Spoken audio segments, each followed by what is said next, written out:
Oh, hey, you got one of those insurance apps too? You know how this thing works? No, sorry. Not an app, it's my agent. In this moment, No, I'm fine, thanks.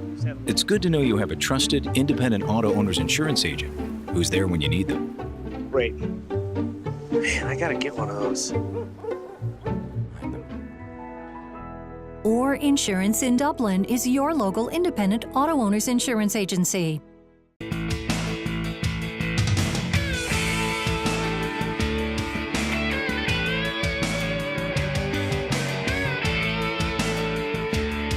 Welcome everybody. I'm here at the Dublin Fire Department, Chief Cutler.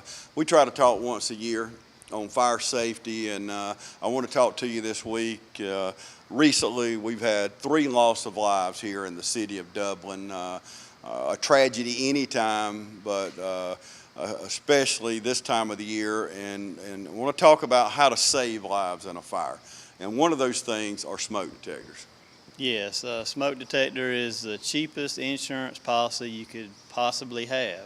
And Phil Patel, one of our local business owners that owns a Hampton Inn, he actually provides the fire departments in Dublin and Lawrence County with smoke detectors at no charge.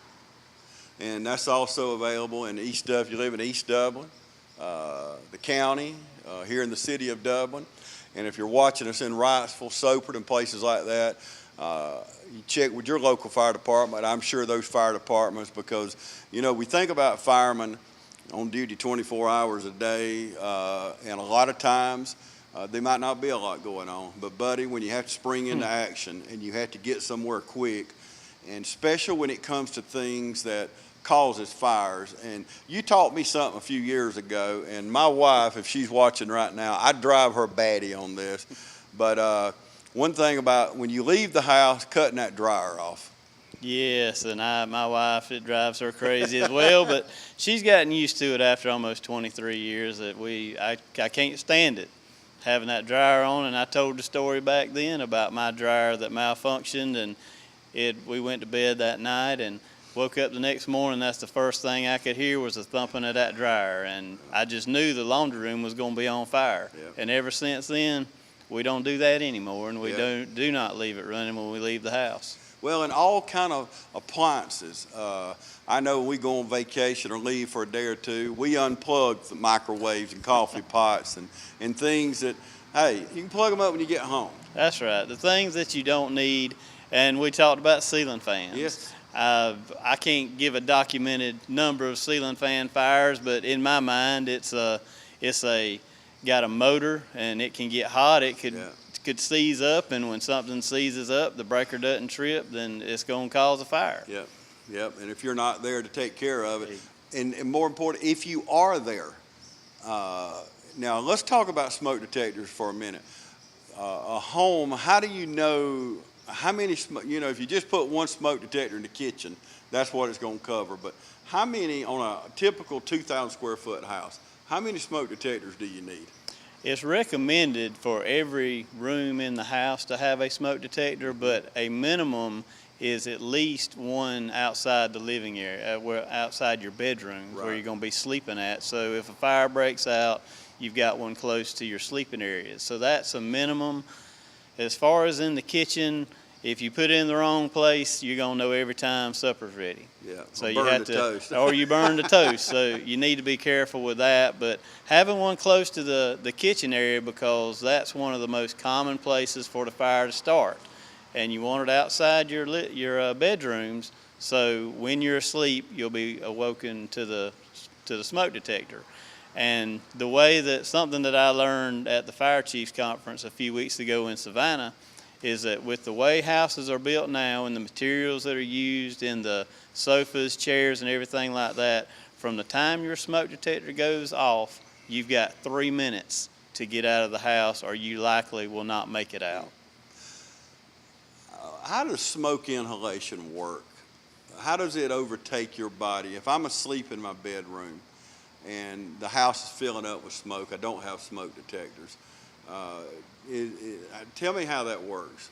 Well, how that works is a fire is just like you. It needs oxygen to survive. So you're in an enclosed space the fire is burning and it is using all the available oxygen. It's pulling in all the available oxygen. So actually the oxygen level in the home is dropping as the fire is getting bigger. And the fire is trying to seek out all that oxygen or either vent outside to get fresh oxygen. So that's part of it, is that the oxygen level inside the space has dropped. So as that oxygen level drops, then your body needs that oxygen, and so you're not thinking clearly. And then the other part of it is, even though it's your house, you've lived there your whole life, if you've got your eyes closed, can you navigate around your home effectively not being able to see? Right. But once that toxic, and that's why they say in 3 minutes, is because the smoke is so toxic. It just shuts down your respiratory system. Yeah.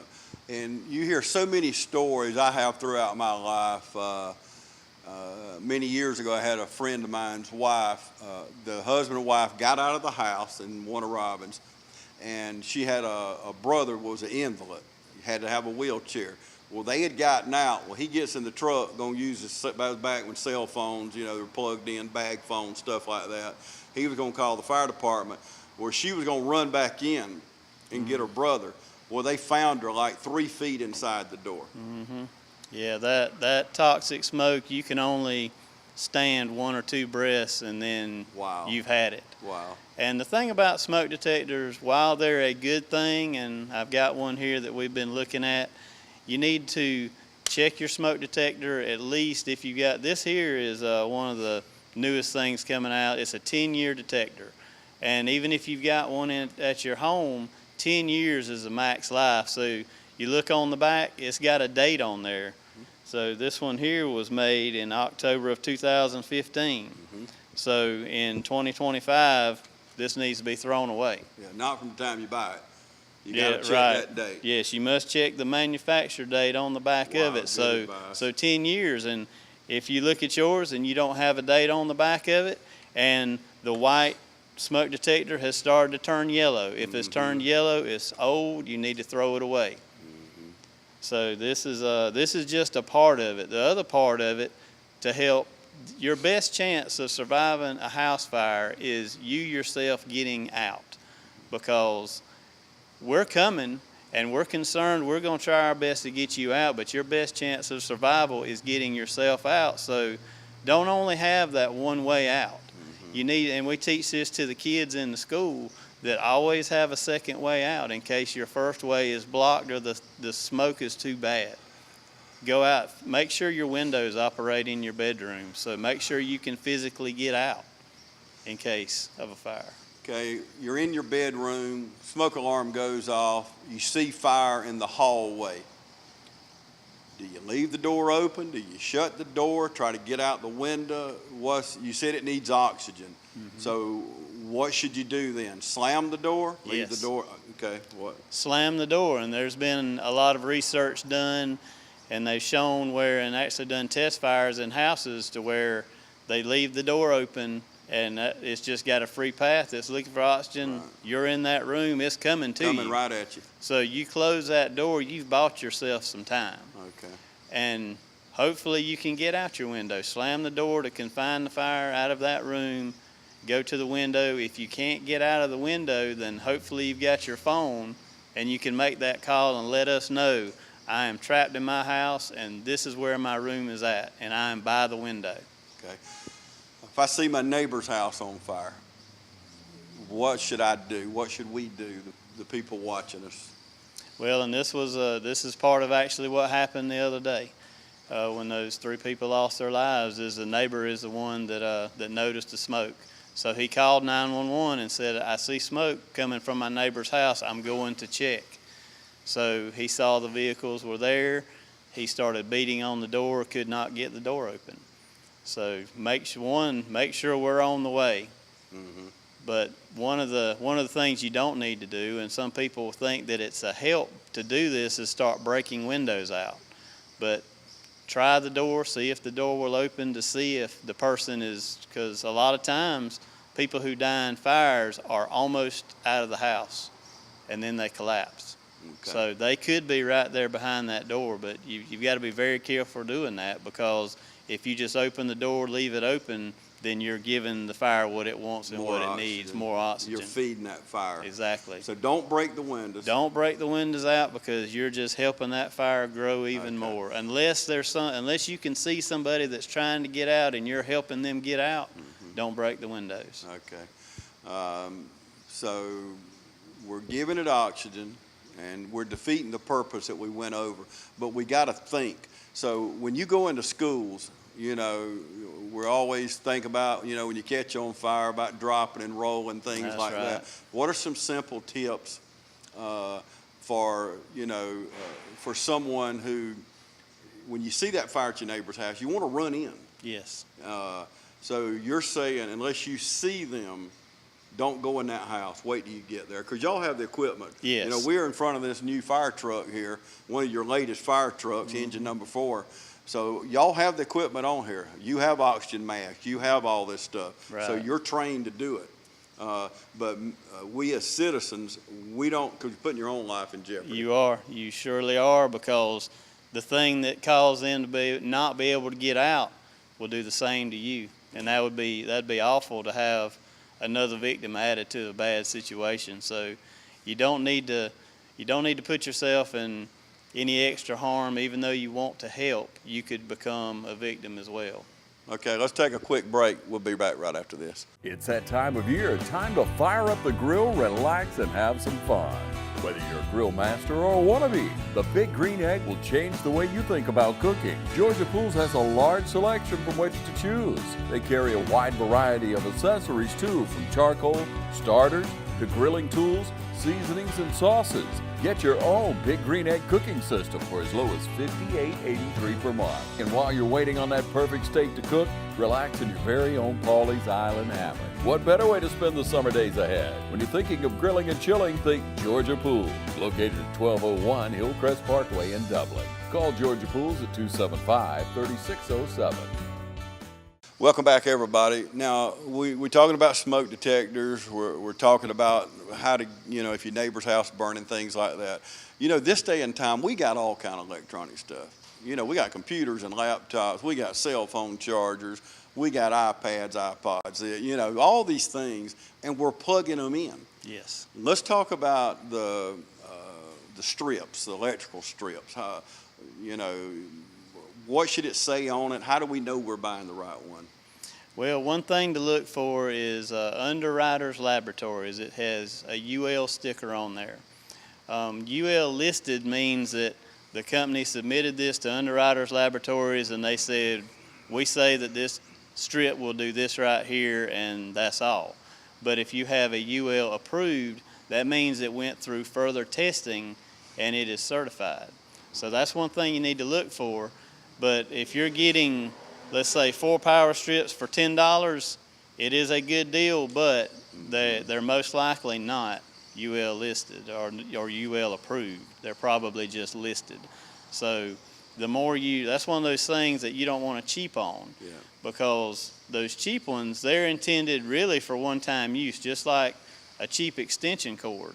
It's meant for a one-time use. It's not meant for a permanent fix to you not having enough outlets in your house. Mm-hmm. So you need to be mindful of that. It's just supposed to be temporary, not permanent.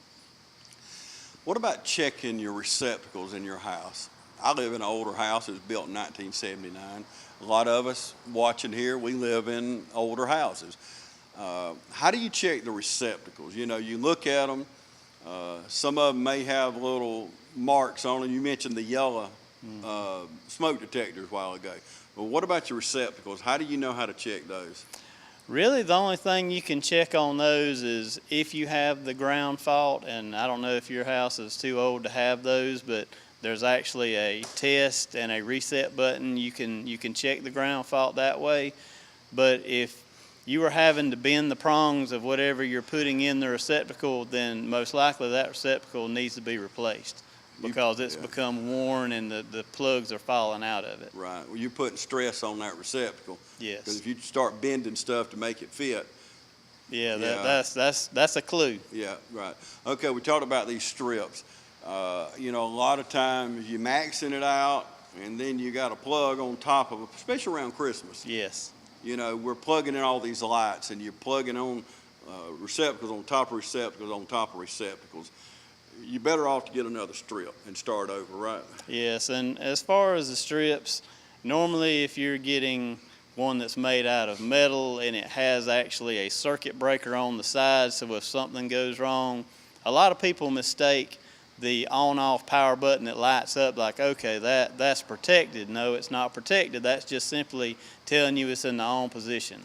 You need to have one with a circuit breaker, so if and when you do overload it, it will actually trip that before a fire started.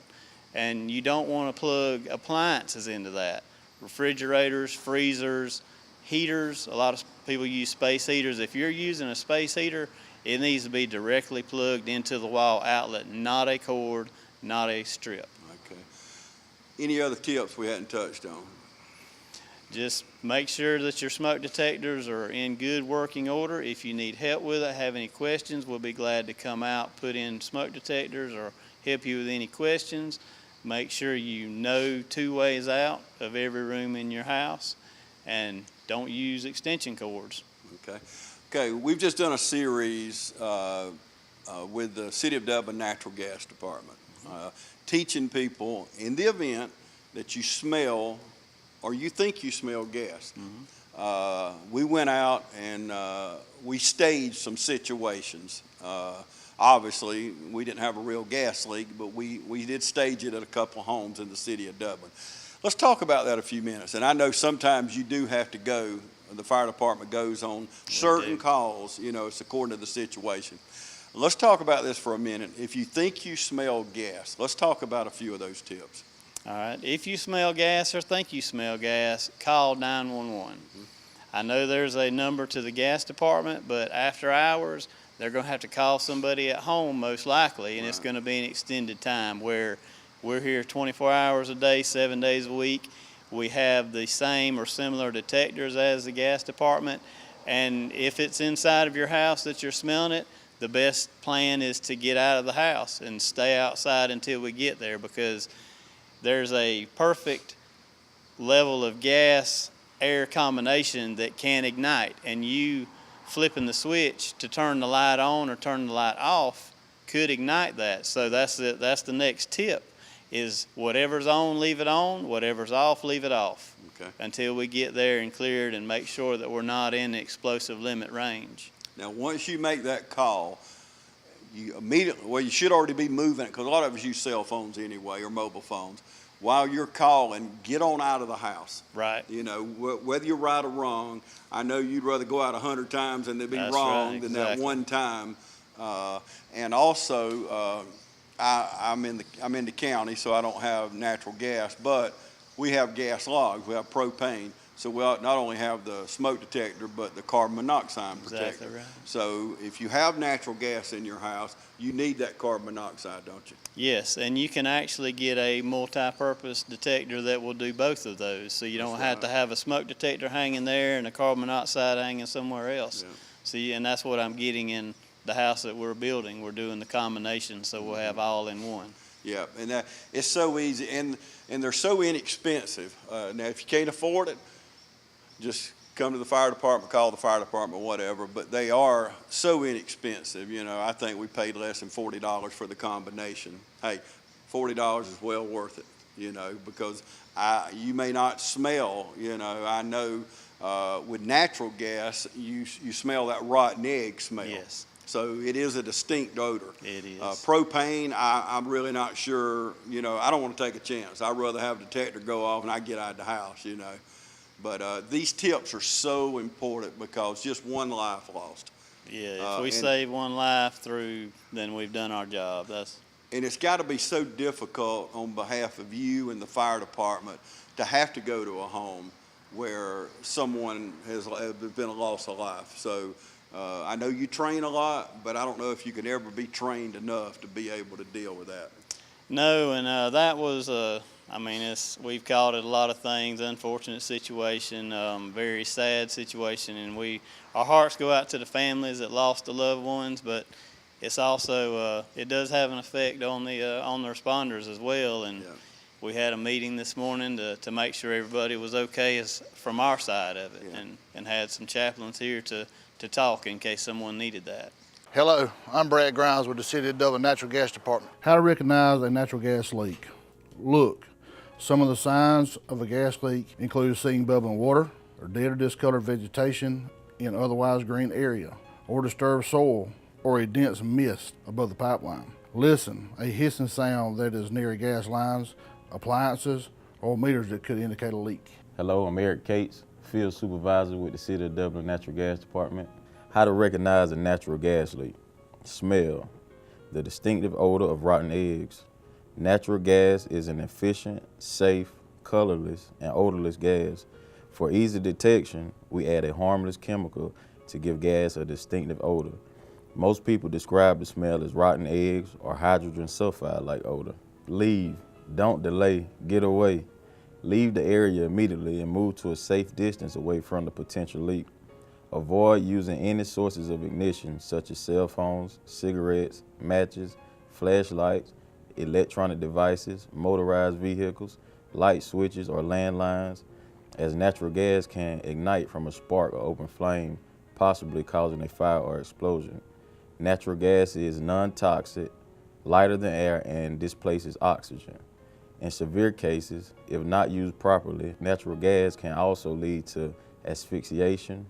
Do not try to identify the source or to stop the leak yourself. If you think you have a gas leak, we're on call 24 hours a day, 7 days a week. Call us at 478-277-5048.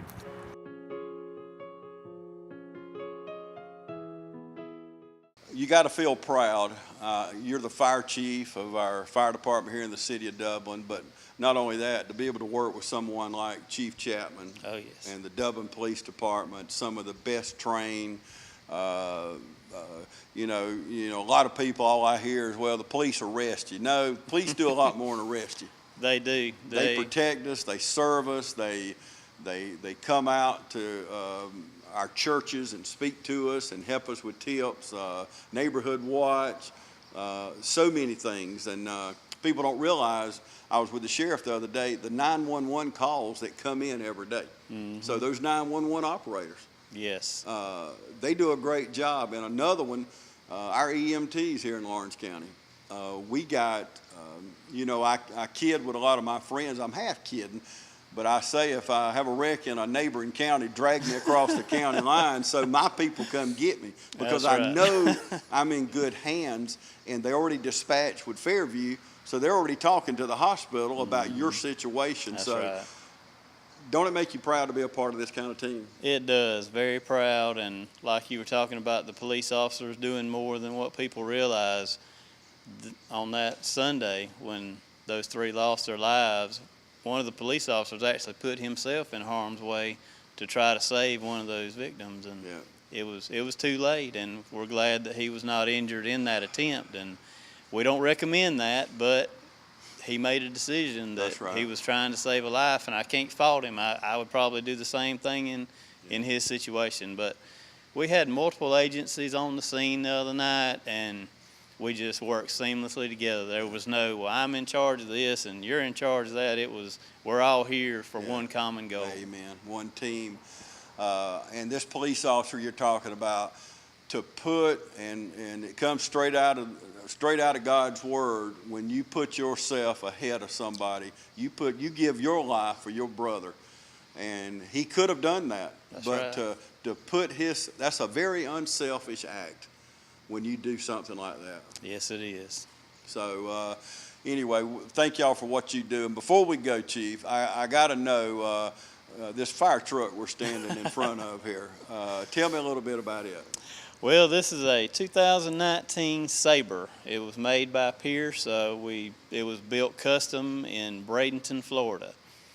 We've had it in service for, I guess, about 3 or 4 months now, and it's done an excellent job. It replaced a pretty old truck that needed to go to the resting place. And people don't realize what a piece of equipment. We think cars are expensive. Oh my! I hate to even know what this costs back here, but it was approved in the budget for the council. Got approval for us for that, but you're looking at $402,000 behind us. So they are not cheap, but we keep them for 20 to 25 years and take care of them in between. Oh, yes, that's right. Yeah, We get a lot of compliments. The councilmen say, well, we can't tell which one the old one is because y'all keep them so clean and shiny, and that's a good compliment. You know, and that's the other part of that team, Chief, is when you have a city council and a mayor, Lance Jones, our city manager, and y'all don't realize that's part of that team too, as you just said. They support you. And folks, I just want you to know, one of the reasons I'm standing here is under direct order, and I say that kiddingly, but Lance Jones, I was in a meeting with him yesterday, and he asked me to call you because he was so concerned about the situation that just happened. And I could tell as I talked to you, as I talked to any citizen in this community, I don't care what, if they live in the county or the city. We live in a great community, and our hearts go out anytime we have loss of life or any situation. That's right. And I saw the look on Lance's face. As a matter of fact, I hadn't no more got in my car, and I called you, and you was doing something, whatever, but you called me back, and here we stand. But the reason we're standing here is because of our city manager and the concern he has for you watching here, and it don't matter where you live. You can live in Wrightsville, Soperton, or Terrytown, but we care about you at the TV station. This community cares about you, and I know you're the fire chief in the city of Dublin, but when it comes to helping East Dublin or Lawrence County, those lines mean nothing. Nothing at all. Yep, nothing at all. So, well, Chief, I appreciate you. How long you been on the job? I've been on the job here for 20 years, in the service for 25. Okay, and you've been chief how long? This is my third year. Third year. Boy, time flies. It does when you're having fun, and it hadn't been fun lately. I thought I was just talking to Pat Ballard not long ago, but it's been 3 years. Yeah. Huh? But, well, we appreciate you, appreciate the firemen. I always love coming out here because I think it's a calling to work in this kind of field, whether it's firemen or policemen, something like that. But it's got to be a calling because I don't believe anybody, I don't think I could do it, but I can tell by their attitudes and I can tell by the love in their hearts that they're genuinely concerned about their fellow man. That's right. They are, and it's one of those things that you're not on the fence about this type of work. You either love it or you don't. Yep. Okay. Thank you, Chief. I appreciate you talking to me. Thank you. And thank you for joining us today on TV 35.